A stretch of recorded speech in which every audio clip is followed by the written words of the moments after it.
Hey, what's up guys? Welcome to the channel. We have some breaking news. An amazing middleweight matchup was added to UFC 287 April 8th, and that is Kelvin Gastelum versus Chris Curtis.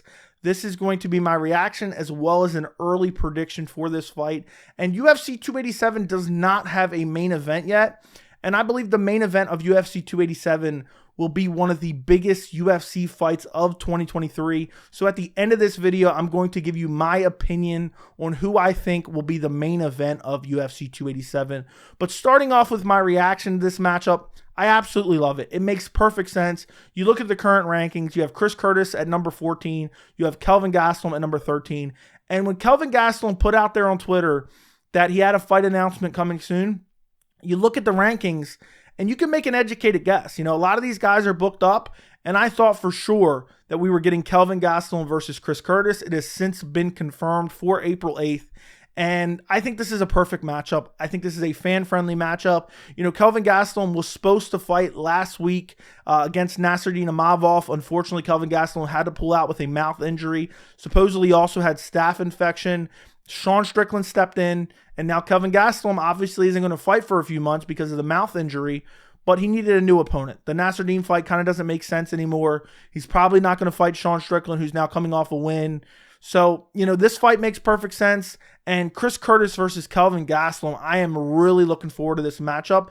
But if you look at their resumes, you know, I say it makes sense in terms of the rankings, but if you look at their current resumes and their current career trajectory, it's like Chris Curtis is on the upslope, Kelvin Gastelum's on the downslope, but I think you have to put that in context. You know, you look at Kelvin Gastelum, you know, he's lost 5 out of his last 6, which is just straight up insanity to me, but you have to put that in context. His last fight was in August of 2021, so by the time he fights Chris Curtis, it's a massive layoff, but his last fight was against Jared Cannonier.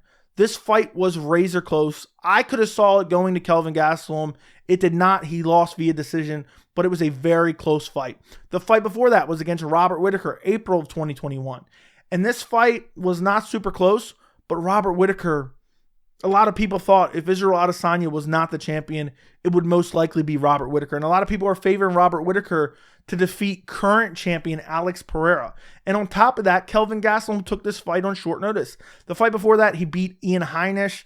Wasn't the most impressive performance. It was a fight he was supposed to win. You look before that, he got submitted by Jack Hermansson. He got taken down in the first round. Immediately heel hooked. This doesn't look that great, but you know, it happened so fast, you can kind of chalk this up to a mistake.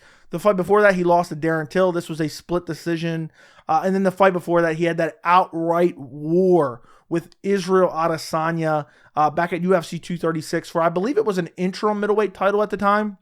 So even though he's lost 5 out of his last 6, you have to add that context. I mean, his last 2 fights, Jared Cannonier, Robert Whittaker. You look at the rankings, Jared Cannonier is number 3 in the rankings. Robert Whittaker is number 2 in the rankings. 2 of the best in the world. So when 3 of your last, 5 losses are against Jared Cannonier, Robert Whittaker, Israel Adesanya, there's really no shame in that. So I think a lot of people are burying Kelvin Gastelum a little bit too much, but I still think he is one of the best middleweights in the world. I'm not saying he's going to win the belt. I'm not saying he's going to be number 1 contender anytime soon, but I think if you add context to those losses, I think he's still one of the best in the world. A lot of people are calling him washed, but you know, he's had some time off. I'm curious to see how he looks when he returns, but just based off his last few performances, even in the Robert Whittaker fight where he was just outmatched by Robert Whittaker, he was still game for that entire fight. He never gave up in that entire fight. You know, a lot of people will start to lose and then just look to survive. He was looking to win against Robert Whittaker that entire time.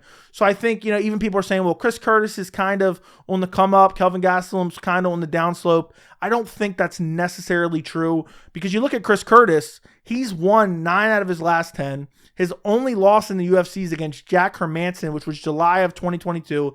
This was on short notice. And this was a fight where he just couldn't catch up to Jack Hermansson. Hermansson was using his footwork and just able to maintain the distance and defeat Chris Curtis. But Chris Curtis won that 3rd round.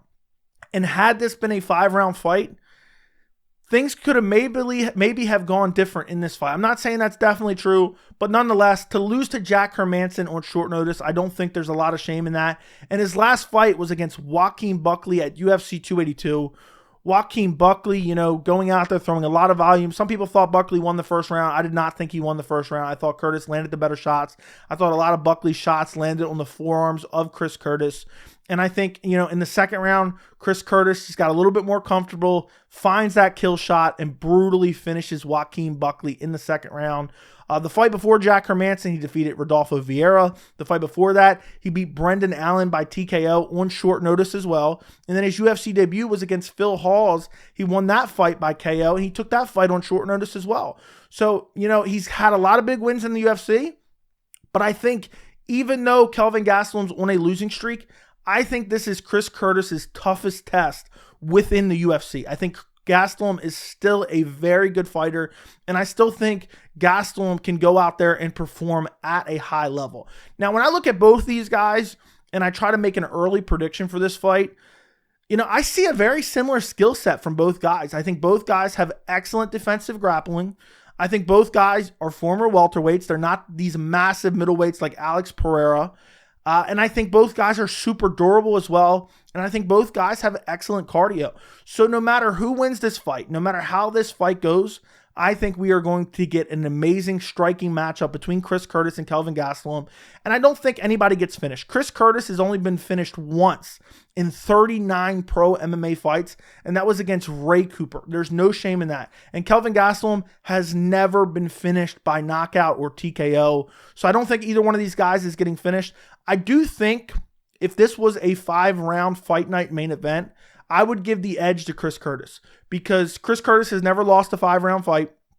And also on top of that, Chris Curtis has underrated cardio. Now, don't get me wrong. Kelvin Gastelum has very good cardio.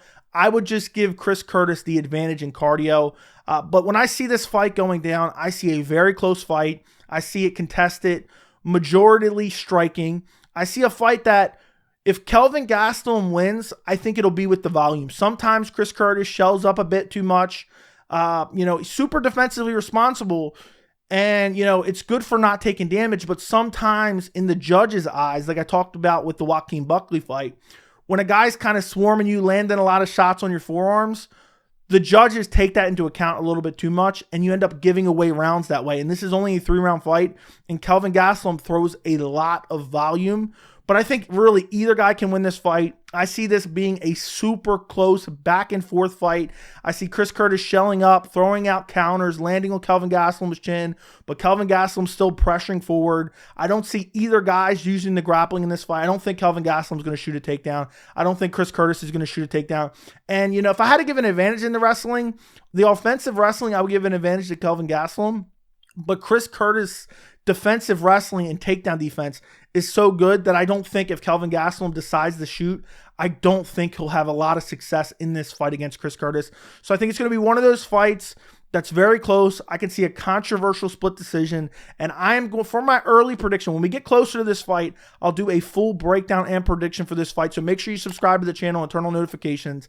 But for my early prediction, I am going to go 29-28 split decision for Chris Curtis. I think Kelvin Gastelum maybe wins the first round with a little bit more volume, landing on the forearms of Chris Curtis. And I think the judges give him the first round, but I think in the second and third, I think Chris Curtis just lands a little bit better counter shots, land on the chin of Kelvin Gastelum, does a little bit more damage, and takes the second and third round. But I think it's going to be a very close, contested fight. And I think the scorecards are kind of going to be all over the place, and the fans are going to be debating about who actually won this fight. Now, as far as what will be the main event for UFC 287. So there's no official announcement for where this event will be, but historically, pre-pandemic, the UFC was doing an April card in New York. Typically, it would be in Brooklyn, sometimes at the Barclays Center. I think most likely, and it's already been speculated out there by multiple sources, I think most likely UFC 287 will be in Brooklyn, in New York. And I believe the main event will be one of the biggest UFC fights of 2023. And I believe the main event will be Alex Pereira versus Israel Adesanya 2. I know some people are going to say, this isn't the second fight. This is the second MMA fight, okay? I'm not counting those other fights in kickboxing. This is the second MMA fight, and I think this is going to be a massive card. The main event alone, if that ends up being the main event, I mean, what a huge card that will be. The only fights announced for it right now, according to Tapology, are Rob Font versus Adrian Yanez. You also have Raul Rosas Jr. versus Christian Rodriguez. Those are two of, the big fights on the card currently announced. But I really see them filling out this card. And another matchup that I could see them adding to this card, and this is kind of an educated guess as well. And you guys probably, if you tune into any of my streams, you hear me talk about some of these fights that I think could potentially end up on some of these cards. But another fight that I think could end up on UFC 287, a matchup that I've heard absolutely nobody mention.